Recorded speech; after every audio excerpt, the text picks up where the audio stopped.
truck ezongena la ishayelwa yi-foreigner sila eBayhead.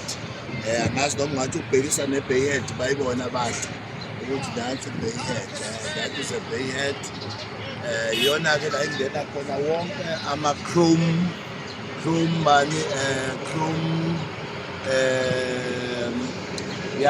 umhlabathi othiwa i-chrome wenziwa lana, yonke into-ke ilethwa lana-ke ibisiswa phesheya.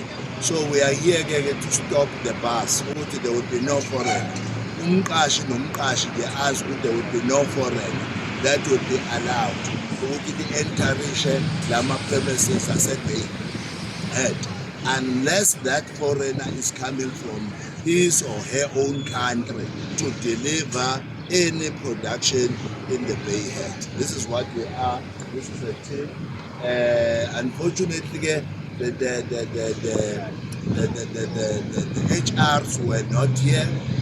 Now we are going to address the people now that the HR were not here. The big one, the big man is in Joburg. So now they are preparing us ukuthi sihambe se-Joburg siyokhuluma no-HR nama-HR amanye aphethe ama-division, kakhulukazi i-depot. Baningi-ke abasebenzi abebesebecomplaina-ke nezinto ey'ningi abaholelwa